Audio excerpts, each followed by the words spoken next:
Ça qui passe, c'est Félix Chirac qui va regarder pour Pas oublier abonnez-nous et puis cliquez sur la cloche là pour chaque nouvelle vidéo et nous en premier contre toute information qui passe dans le pays et dans le monde entier. Sous chaîne.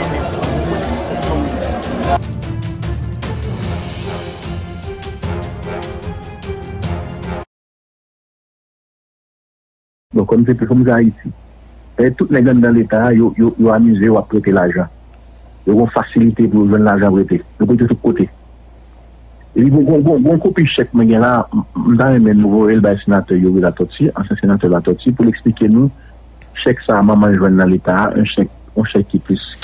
Plus de 800 000 gouttes. Plus de 800 000 gouttes. Plus de 800 000 gouttes. Qui fait sous nom maman sénateur Yuri Latotsi. Ligue est jeune nuit. Oui, Ligue est jeune nuit. Vous le bali? Longtemps ça? Bataille là avec longtemps. On chèque qui fait sous nom Kamen Cantave. C'est Is ou bien J? C'est L. C'est L ou c'est Kamen. Alors c'est Cantave. Oui, L. Et puis, notamment, elle là, c'est la tortue. Là, c'est le marié. Oui, mais son chèque ça c'est en août 2020. Oui, chèque la fête. Oui, on dit ça alors, c'est, mais bon, c'est en octobre, décembre. Octobre 2019, décembre, plusieurs mois. Oui, 3 mois. Octobre, décembre, janvier 2020. C'est ça. Son chèque l'État. Mais l'écrit SAL, ça veut dire c'est salaire. Parce qu'on aime de travailler dans l'État pendant un petit temps. On les chèques roses, la venue, c'est salaire, SAL. Et puis le bail des mois, etc. Comme si on l'écrit coordonnate. Mais si on c'est quand même qui vont chèque là même, oui. Et l'école? C'est ça, moi. Mais il met le compte dans ce jeu, oh. Merci, Monsieur le Président. Merci à la représentante spéciale Alim des informations fournies sur l'évolution de la situation à Haïti et je vous remercie des efforts que vous fournissez ainsi que toute votre équipe. Madame Rock, merci de vos informations, merci de nous avoir rappelé le besoin urgent de nous concentrer sur les difficultés que connaissent les jeunes de Haïti. Président Moïse, nous vous souhaitons la bienvenue au Conseil. Nous vous remercions de votre participation aujourd'hui. Tout d'abord, j'aimerais commencer par quelque chose que nous connaissons tous. Les élections doivent avoir lieu en octobre 2019. Et les membres du Conseil, à maintes reprises, ont demandé aux acteurs politiques de se réunir, de mettre de côté leurs points de différence et de trouver un moyen pour ensemble surmonter les difficultés les plus urgentes. Mais ils ont choisi de ne pas prendre cette voie. Mais la responsabilité à terme pour créer une atmosphère propice à des élections justes et libres, et pour organiser ces élections, cette responsabilité incombe au gouvernement. Les États-Unis sont inquiets de cette période qui perdure de politique par décret Haïti. Ceci doit être nécessaire seulement pour la sécurité et néanmoins, toutefois, récemment, des actions unilatérales renvoyant 3 juges en nommant 3 autres et des décisions pour réduire une agence indépendante, ceci va à l'encontre du renforcement des institutions démocratiques haïtiennes. Une fois encore, nous exhortons le gouvernement de tenir des élections législatives aussitôt que possible pour rétablir le rôle constitutionnel du Parlement. Le peuple haïtien a le droit d'élire ses dirigeants et ses institutions. Nous reconnaissons la grande tâche qui doit être encore effectuée. Néanmoins, 2021 doit être l'année des élections et législatives et présidentielles en Haïti. Parallèlement, nous saluons le gouvernement d'Haïti pour la décision prise en septembre d'augmenter le budget de la police nationale qui a beaucoup souffert d'un manque de ressources. Malgré cette augmentation, axé sur la police. Néanmoins, la violence des gangs continue d'être un problème. Elle a augmenté de plus de 200% en 2020. Le taux d'homicide va croissant également. Nous exhortons les autorités à redoubler d'efforts pour enquêter, poursuivre les crimes violents, y compris la violence sexuelle et sexiste, pour renforcer les pratiques policières et renforcer les droits de l'homme des résidents. Nous sommes inquiets également du manque de responsabilisation face aux atteintes et violations des droits de l'homme. En décembre, les États-Unis ont sanctionné 3 anciens responsables haïtiens conformément à la loi sur les droits de l'homme, suite aux des attaques passées où 71 personnes avaient été tuées. Avec l'assassinat de Dorval notamment, et il est donc urgent de mettre un terme à l'impunité. Il faut protéger le citoyen contre la violence. Il faut une police effective, efficace. La mise en œuvre d'une stratégie nationale pour enquête, poursuite en cas de crimes graves avec le soutien nécessaire est une chose qu'il serait bon d'envisager. Les États-Unis promeuvent la mise en place d'un secteur judiciaire crédible, indépendant en Haïti. Nous sommes inquiets des décrets qui sapent l'indépendance de la branche judiciaire. Ceci continue de nuire au fonctionnement de la justice et ceci nuit aux audiences. Un secteur judiciaire qui fonctionne dûment, c'est essentiel pour mettre un terme à l'impunité, à la corruption et pour réduire le niveau très élevé de détention. Tout cela intervient dans le cadre d'une dégradation économique aggravée par la pandémie. L'instabilité économique conduit à une insécurité alimentaire et ce qui sape les progrès du développement. Et cela aggrave une situation humanitaire déjà grave. En janvier, les États-Unis ont annoncé une aide de 7,8 millions de dollars à Haïti pour financer un programme d'aide dans l'éducation, le secteur sanitaire, l'agriculture, etc.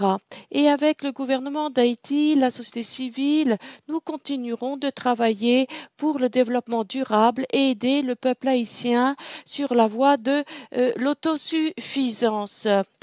Je conclurai en répétant le besoin de mettre un terme à la politique par décret. C'est seulement via la présence d'un gouvernement démocratique véritablement représentatif que l'on peut traiter des violations et atteintes aux droits de l'homme.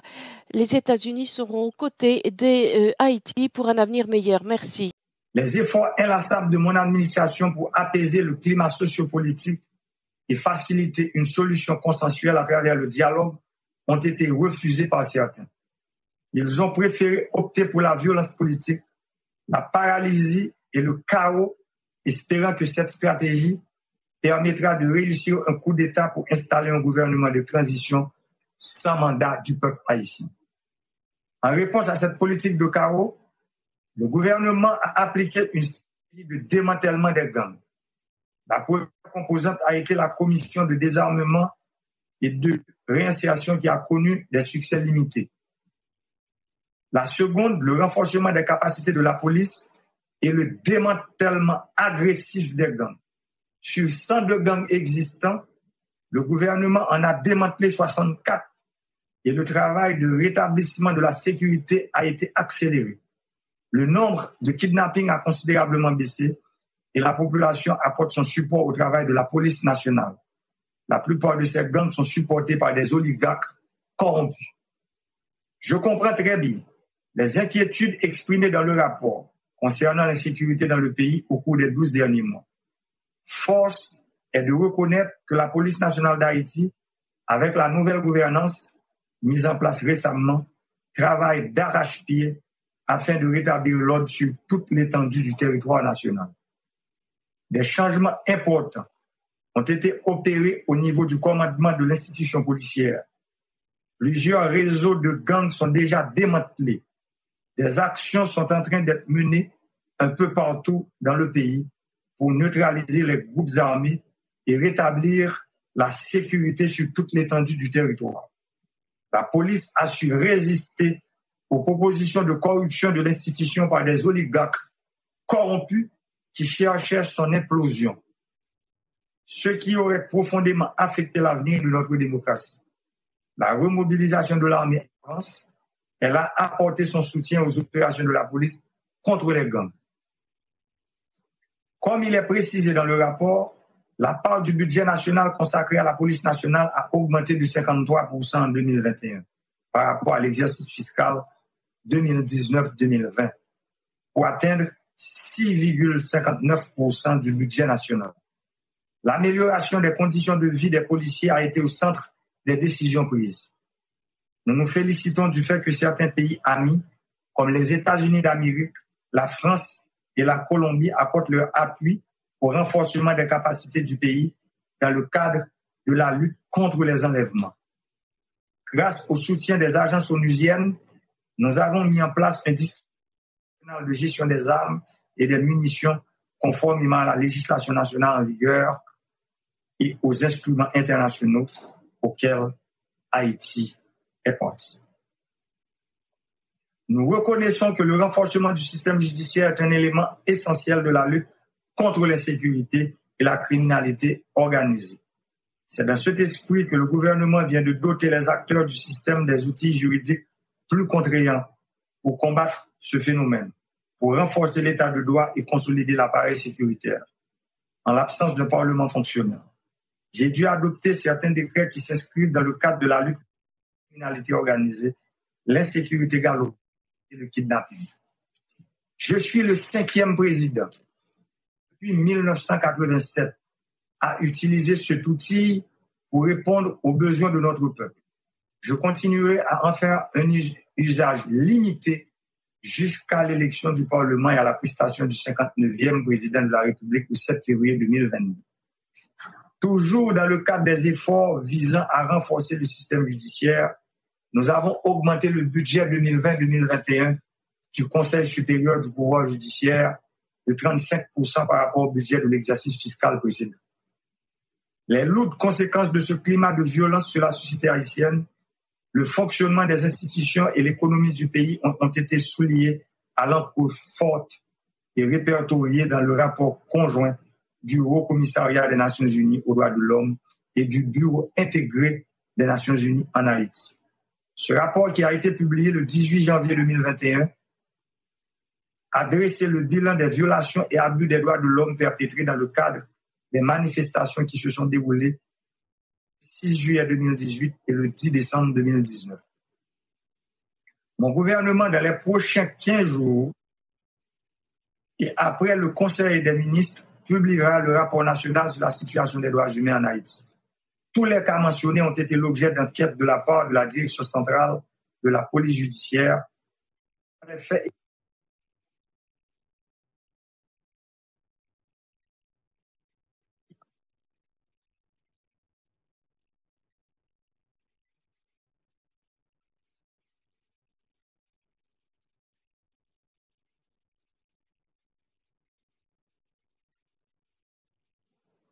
une fois le dossier dans le circuit du pouvoir judiciaire, le pouvoir exécutif n'a aucune autorité pour intervenir. Grâce à la formation que les policiers des Nations Unies, ils font preuve de professionnalisme dans l'exercice de leurs fonctions. Leurs interventions se font toujours dans le respect des règles d'engagement. Quand il y a des dérapages, ils sont référés à l'inspection générale pour les suites nécessaires. Il faut aussi mentionner que souvent, des gangs se déguisent en manifestants et journalistes pour attaquer nos policiers en service. C'est dangereux pour le policier et pour les manifestants pacifiques. Mon administration veut améliorer son score 83 sur 189 dans le prochain index mondial sur la liberté de la presse. C'est pourquoi nous restons ouverts aux journalistes.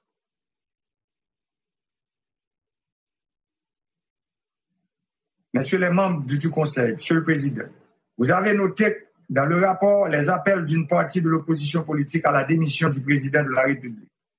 Avant la fin de mon mandat constitutionnel qui se termine le 6. Cette demande qui avait été formulée lors du dialogue à l'annonciature apostolique en janvier 2020 pour forcer un coup d'État, la peur des élections et des bulletins de vote de la population explique cette tentative de coup d'État pour installer une transition sans la volonté populaire. Les résultats des 6 dernières élections organisées en Haïti démontrent que la grande majorité de ces acteurs politiques n'arrivent jamais à passer la barre des 1%. Le grand défi pour tous, c'est comment construire une démocratie avec des acteurs politiques qui ont peur des élections et des résultats du vote populaire. Comment construire une démocratie avec des acteurs capables de bâtir une coalition pour devenir une alternative? J'ai gagné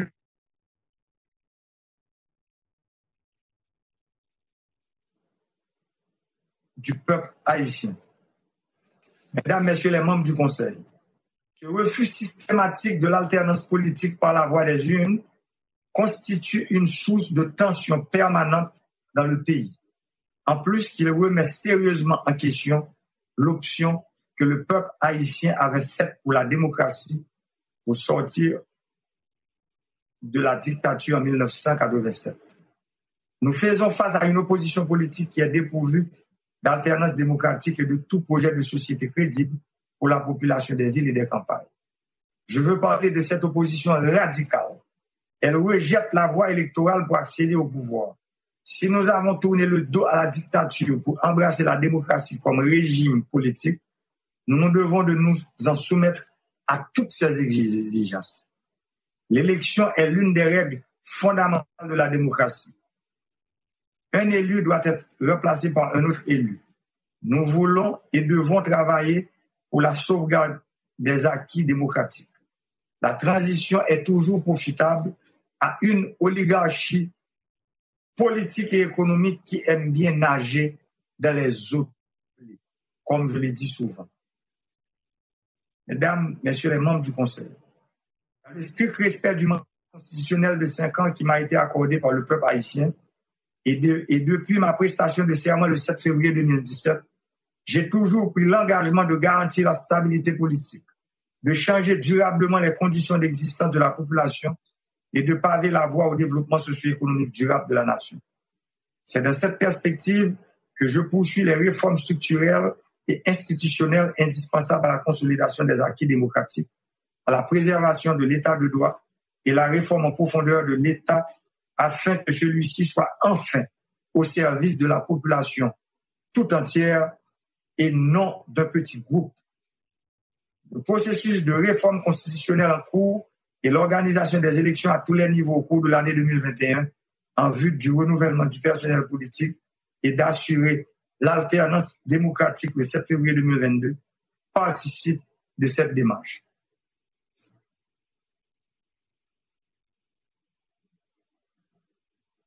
Le référendum et les élections de septembre prochain seront en effet l'occasion de faire avancer de manière décisive le processus de démocratisation en cours dans le pays. La mise en place du nouveau Conseil électoral provisoire selon les critères établis dans la Constitution a constitué une étape importante vers la réalisation de ces élections. Et selon le calendrier électoral proposé par le Conseil électoral provisoire, le référendum aura lieu en juin prochain et le premier tour des élections se tiendra le 19 septembre 2021. J'ai bien noté les inquiétudes exprimées par le secrétaire général dans son rapport en ce qui concerne la fragilité de l'environnement politique, les conditions de sécurité ainsi que les difficultés d'ordre logistique et financier. Les administrations précédentes ont connu des situations similaires et ont quand même délivré. Mon administration et le gouvernement entendent tout mettre en œuvre pour améliorer le climat sociopolitique de façon à assurer le respect des échéances et que les élections puissent être dans des conditions optimales et avec la participation la plus large possible des candidats et des électeurs. Le gouvernement haïtien a déjà apporté 20 millions de dollars dans le basket fund. D'ici le mois d'avril, 20 autres millions de dollars seront à nouveau apportés par l'État haïtien. J'en profite pour remercier la communauté internationale, notamment les Nations Unies à travers le BINU, pour son soutien au processus électoral en cours dans le pays, exprimé par la signature le 21 janvier dernier du protocole d'appui technique et financier au processus électoral. De même, la réforme constitutionnelle que l'ensemble du pays réclame est en train de devenir une réalité avec la création du comité consultatif indépendant de 5 membres chargés de superviser l'élaboration de projets de constitution qui fait l'objet de consultation au niveau de la population avant d'être soumis à un référendum les mois à venir. Le peuple haïtien est en train d'écrire une nouvelle page de son histoire. La nécessité d'une nouvelle constitution s'est fait sentir depuis très longtemps. Comme il a été souligné dans le rapport du BINU, la constitution de 1987 amendée en 2012, actuellement en vigueur, est une source d'instabilité politique et constitue un obstacle majeur au développement du pays. C'est un fait et cela reste une constante dans le discours de tous les acteurs de la vie nationale. C'est un projet du peuple haïtien qui aspire à un changement véritable. Plus de 86% de la population aspire à une nouvelle constitution selon les 2 derniers sondages d'opinion. Excellence, I'm very sorry to interrupt you. Excusez-moi de vous interrompre, mais votre intervention dépasse largement le temps imparti. Pourriez-vous, s'il vous plaît, passer à la conclusion? Merci. Merci. Je dois vous dire que je suis à mes 2 derniers paragraphes. Ce sera une bonne chose pour moi si vous pouvez écouter les 2 derniers paragraphes.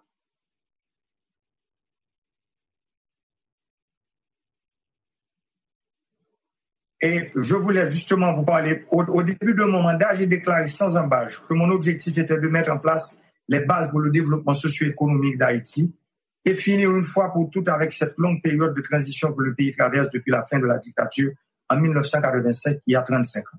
Ainsi, mon gouvernement a lancé les grands chantiers susceptibles d'amener un changement substantiel et durable au pays et dans la qualité de vie de notre population. Routes, électricité, agriculture, environnement, réforme administrative, tout cela avec les faibles ressources et taxes des citoyens. Je sollicite ici l'appui technique et financier de nos partenaires pour avancer plus vite. Et je dois vous dire, mesdames, messieurs les membres du Conseil, il faudra du temps et de la patience pour instaurer une paix et une sécurité durable qui a subi depuis des décennies des traumatismes et des chocs avec l'appui constant du Conseil de sécurité et de la communauté internationale dans son ensemble. Nous sommes persuadés que nous pouvons avancer dans la marche vers un avenir pacifique et prospère pour tous. Je vous remercie. Je remercie son Excellence, Monsieur Moïse, de sa déclaration. Je donne maintenant la parole au représentant des États-Unis.